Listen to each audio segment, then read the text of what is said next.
கர்த்தருடைய பரிசுத்தமான நாமம் மகிமைப்படுவதாக. ஆசீர்வாதமான ஒரு நல்ல கால வேளையிலையும் அனுதினம் அண்ணா என்கிற வேத தியானத்தினால் உங்களை சந்திப்பதில் மிகுந்த சந்தோஷம். கிருபையாய் கர்த்தர் நமக்கு கூட்டி கொடுத்திருக்கிற நாளுக்காக கர்த்தரை துதிப்போம். இந்த நாள் பிப்ரவரி மாதம் 6ஆம் தேதி வியாழக்கிழமை காலை வேளை. இந்த கால வேளையிலையும் நம்முடைய வேத தியானத்திற்காக யாத்திராகமம் 12ஆம் அதிகாரத்தை இன்றைக்கு நாம் தியானிக்க போகிறோம். இஸ்ரவேல் புத்தருடைய வாழ்க்கையில் மிக முக்கியமான அதிகாரம் என்று சொன்னால் இந்த அதிகாரம்தான்.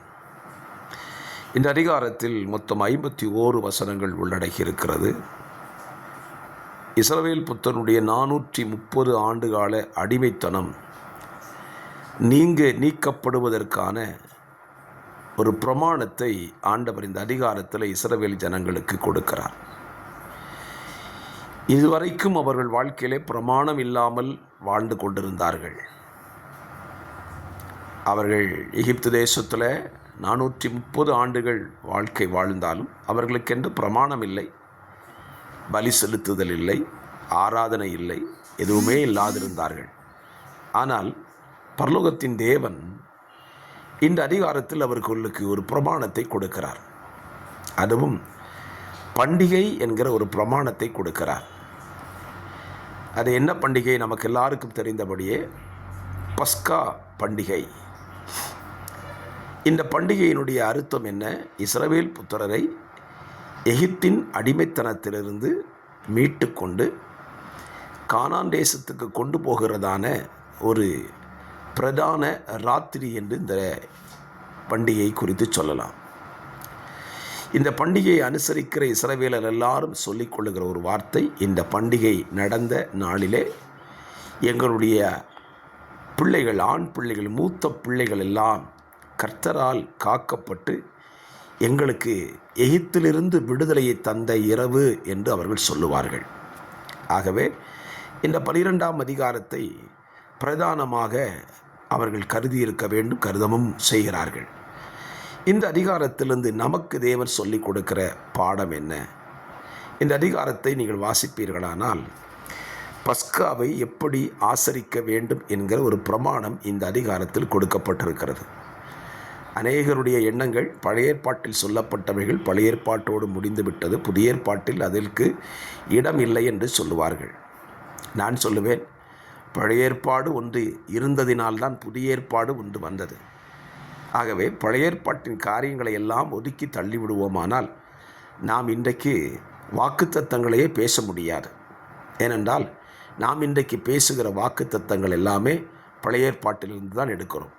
புதிய ஏற்பாட்டின் வாக்குத்தத்தங்களை எடுத்து பேசுகிறவர்கள் மிக குறைவு. ஏனென்றால் அதில் அநேக வாக்குத்தத்தங்கள் இல்லை, அநேக கட்டளைகளை நாம் கடைபிடிக்க வேண்டிய நிறைய காரியங்களை புதிய ஏற்பாட்டிலே வாசிக்க முடியும்.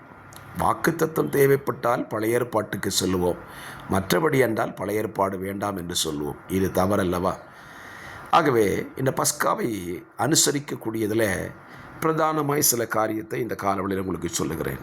இதை அனுசரிக்கிறவன் அந்நியனாய் இருக்கக்கூடாது. இதை அனுசரிக்கிறவன் இஸ்ரவேலனாய் இருக்க வேண்டும்.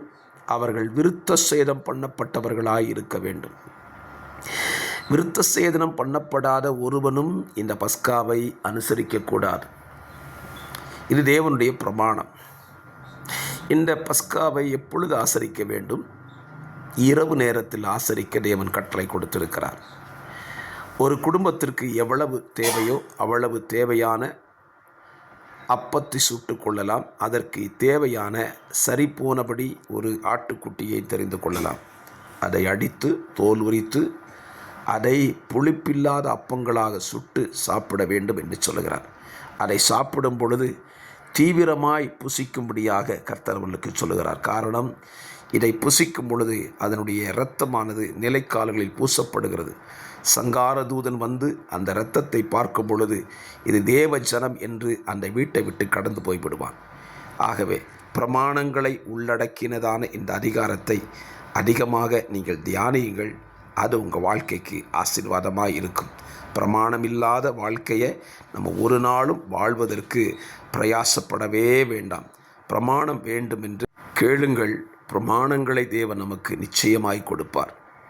ஆகவே பஸ்காவின் பிரமாணங்களை இன்றைக்கும் பயபக்தியோடும் பரிசுத்தத்தோடும் அதிலே பங்கெடுக்க, அதை கடைபிடிக்க நாம் ஒவ்வொருவரையும் கர்த்தர் இந்த காலவெளியிலே பயிற்றுவிப்பாராக. இஸ்ரவேல் புத்திரர்கள் தேவன் சொன்னபடி பஸ்காவை அனுசரித்ததினாலே சங்காரதூதனுக்கு விலக்கி காக்கப்பட்டார்கள்.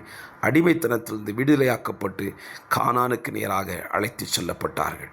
ஆகவே இந்த வார்த்தைகளை தியானித்து பலனடையுங்கள்.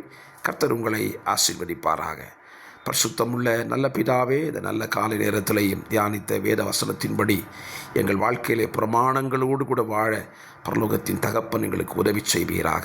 வார்த்தையை கேட்கிற நம்முடைய பிள்ளைகளை கர்த்தர் ஆசீர்வதியும் தேவ கிருபையிலே மறைத்து கொள்ளும். இரட்சகராம் இயேசுவின் நாமத்தில் தாழ்மையோடு ஜெபிக்கிறேன். ஜெபம் கேளும் நல்ல பிதாவே. ஆமேன், ஆமேன்.